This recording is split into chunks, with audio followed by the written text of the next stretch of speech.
Hello everyone, welcome to जसवी की पाठशाला। आपको बताने वाले हैं हम 12th का जो एग्ज़ाम पेपर है, एग्ज़ाम का जो आपका हुआ है उसका जो पेपर है उसका सॉल्यूशन मेरे पास में एक पेपर है। उसमें जो है कुछ वोकैब सेक्शन है, वोकैब सेक्शन के जो पॉइंट्स हैं उनको हम आपको कवर करा रहे हैं। तो सबसे पहला क्वेश्चन आपके सामने है, absence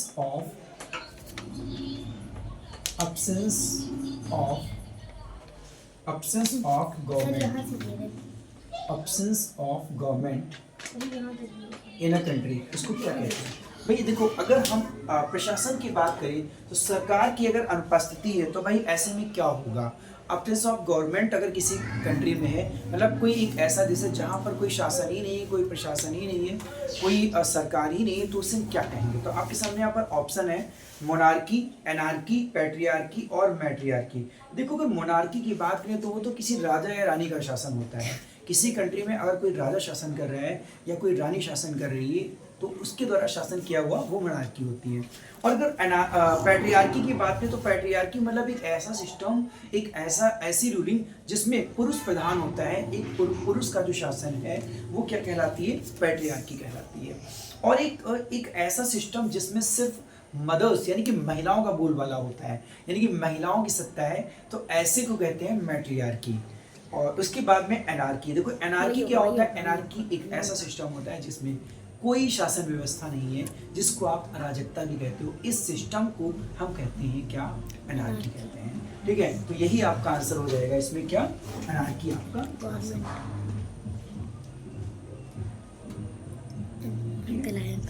उसके बाद अगर नेक्स्ट क्वेश्चन की बात करें तो इसमें आपका एक क्वेश्चन है कि इंचिंग टुवर्ड्स का मतलब क्या होता है? इंचिंग टुवर्ड्स ये एक फ्रेजल वर्ब है। इंचिंग टुवर्ड्स एक फ्रेज है।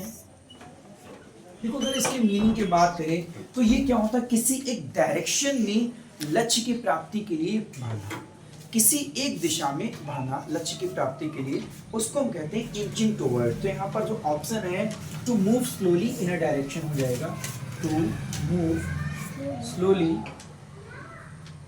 इन अ डायरेक्शन, मतलब एक दिशा की तरफ धीरे धीरे आगे बढ़ना लक्ष्य प्राप्ति हो। हालांकि मेरे पास जो पेपर है इसमें थोड़ा सा गलत लिखा हुआ है, मूव की बजाय मोर लिखा हुआ है, बट वहाँ पर मूव होगा। ठीक है, उसके बाद में जो है अगला आपका है मीगर। इसका सिनोनिम पूछा गया है, थर्ड है मीगर, MEAGRE। मीगर का मतलब होता है मात्रा में कम। ठीक है, यानी कि काफी कम, और उसके लिए यहाँ पर यूज किया जाएगा स्कैंटी। ठीक है, इसका राइट आंसर यहाँ पर होगा स्कैंटी। उसके बाद में एक इसमें आपका क्वेश्चन है डी सेक्शन में, वन शुड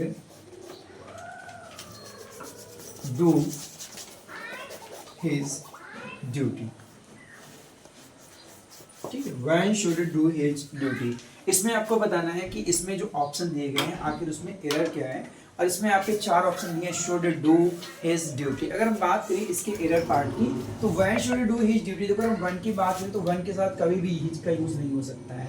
अगर वन है तो उसके साथ में हमेशा जो यूज होगा वो वंस यूज होगा। ठीक है ना, और ही के साथ में ही यूज होता है। तो अगर गलती की बात करें तो यहाँ पर जो आपके सामने ऑप्शन है, तो पहला ऑप्शन दिया है शुड, दूसरा ऑप्शन दिया है डू, तीसरा ऑप्शन दिया है हिज, और चौथा ऑप्शन दिया है ड्यूटी। तो यहाँ कुछ नहीं करना था, गलती थी हिज, तो इसमें जो थर्ड ऑप्शन है यही आपका आंसर हो जाएगा।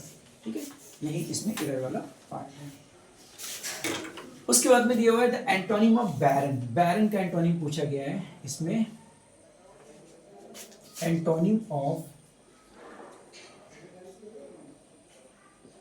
बैरन। ठीक है, बैरन, एंटोनिम ऑफ बैरन। देखो, फर्टाइल की बात करें तो फर्टाइल उपजाऊ हो जाता है, और फ्यूटाइल दिया है, फ्यूटाइल का मतलब टाइम का वेस्टेज होना। फ्रेजाइल मतलब वीक हो जाता है।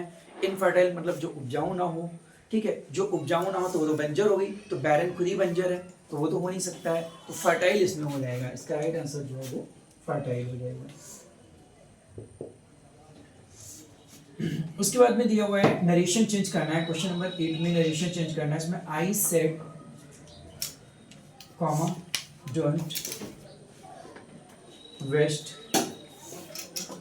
Your time. ठीक है,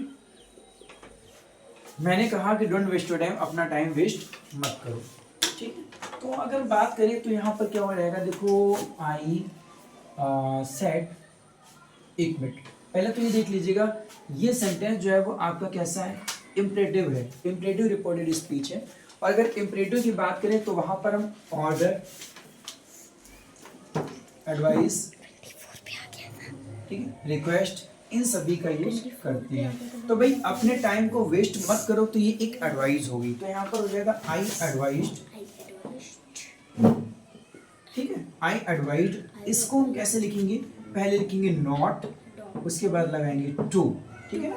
यहाँ पर दैट का यूज नहीं करते हैं, याद रखिएगा, इनडायरेक्ट में नॉट टू वेस्ट, ठीक है। और योर की अगर हम बात करें तो योर सेकंड पर्सन का पॉजिटिव केस है, इसको ऑब्जेक्ट के अकॉर्डिंग बदलेंगे, और ऑब्जेक्ट यहाँ पर दिखाई नहीं दे रहा है तो ऑब्जेक्ट यहाँ पर हम क्या मानेंगे, मी मानेंगे, और योर को मी के अकॉर्डिंग बदलेंगे तो क्या हो जाएगा, माई। ये आपका आंसर हो जाएगा। उसके बाद फिर बात करें, my teacher said to me, my teacher said to me, comma inverted comma, congratulations,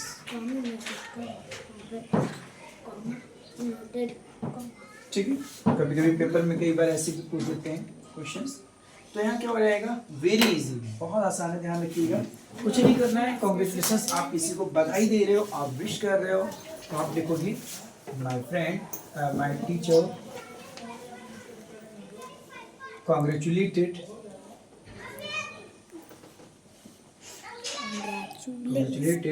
मी, मेरे टीचर ने मुझे क्या किया, कॉन्ग्रेचुलेट किया, बधाई दी, ठीक है। उसके बाद में जो है आपका है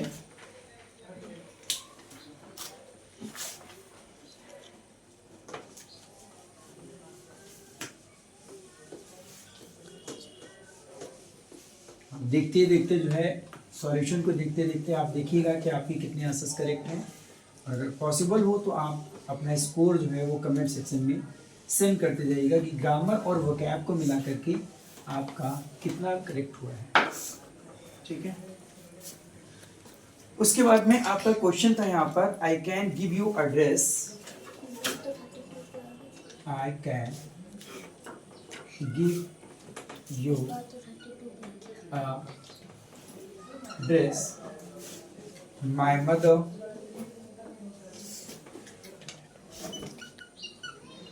गिफ्टेड इट, कॉम्प्लेक्स सेंटेंस में इसको बनाना है, ठीक है, सिंथेसिस में कॉम्प्लेक्स सेंटेंस बनाना है आपको।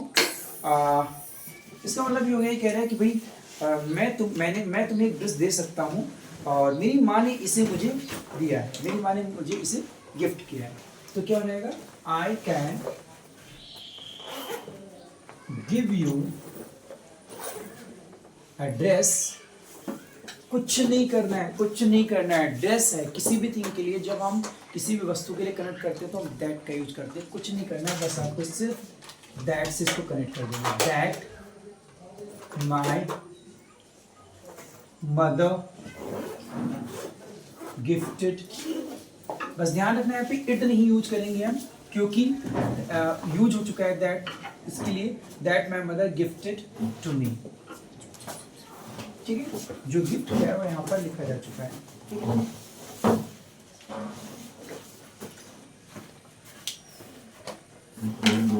इसके बाद में दूसरा क्वेश्चन था सिंथेसिस में, दूसरा क्वेश्चन था सिंथेसिस में,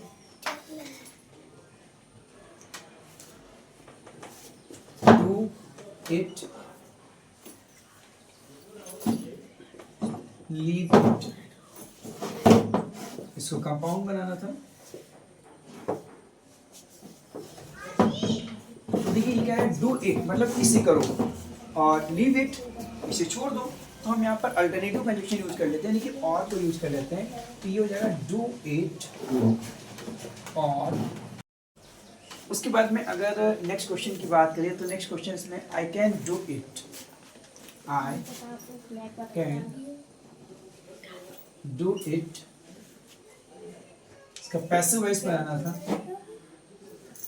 इसकी पैसिव की बात करें इसके पैसों की बात करें तो देखो आई सब्जेक्ट हो गया और जो है यहाँ पर आपका एक ऑब्जेक्ट हो जाएगा, ठीक है। हमेशा ध्यान रखना है, क्या ध्यान रखना है कि कैन अगर आए या मी अगर आए, कैन आए, मी आए, शुड आए, तो जब पैसिव बनाओगे तो can converted to can be, may converted to may be, should converted to should be. तो यहाँ कैन भी हो जाएगा, हो जाएगा it can be done by me, यानी कि इसे मेरे द्वारा किया जा सकता है, ठीक है। उसके बाद में जो है आपका था Rubina is too fat, Rubina is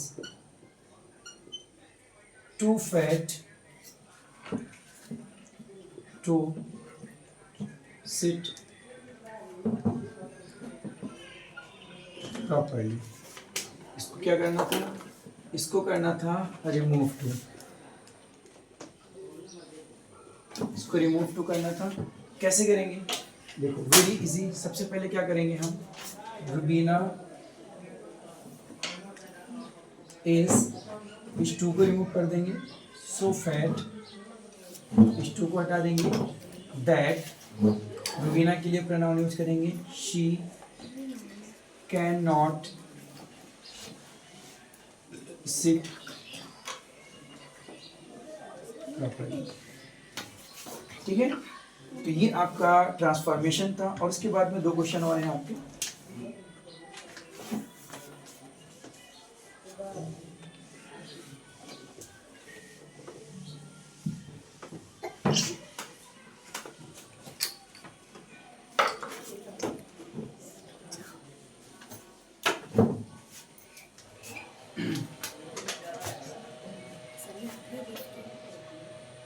You are junior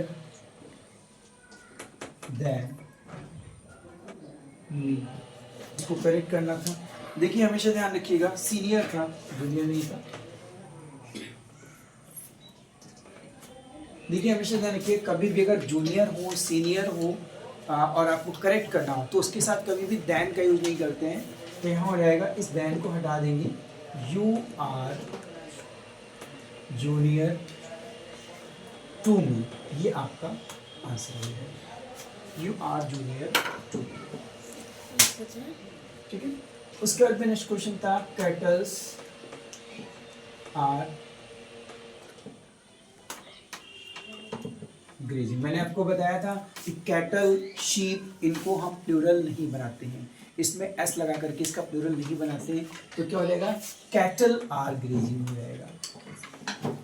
यहाँ से कुछ नहीं करना है, बस एस हटा देना है, कैटल आर ग्रेजिंग हो जाएगा। ये आपका जो आंसर है वो करेक्ट हो जाएगा। उसके बाद में ह्यूमन था, एक आपका ह्यूमन था और एक आपका ह्यूमेन था, ठीक। और दूसरा था आपका स्टेशनरी, STATIONERY स्टेशनरी, और एक और स्टेशनरी था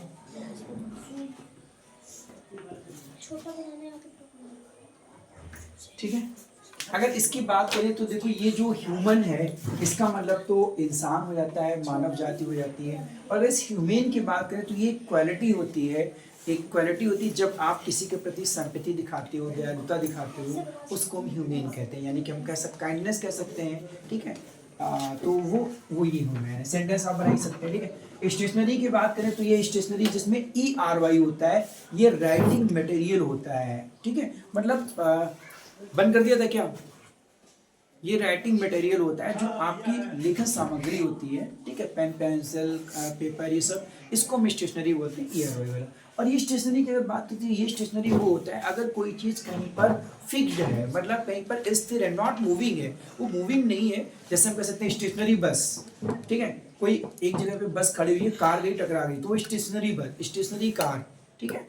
तो जहाँ पर कुछ स्थिर है, मूव नहीं कर रही, उसको हम कहते हैं ये वाला स्टेशनरी। सेंटेंस आप बना सकते हैं, मैंने एग्जांपल दे दिया। तो ये थे आपके कुछ ग्रामर और वोकैब के क्वेश्चंस। आप स्कोर मुझे बताइएगा कमेंट सेक्शन में क्या हुआ आपका ग्रामर और वोकैब का, ठीक है। और चैनल पर अगर आप नए हो तो प्लीज़ सब्सक्राइब कीजिएगा ओजस्वी की पाठशाला को।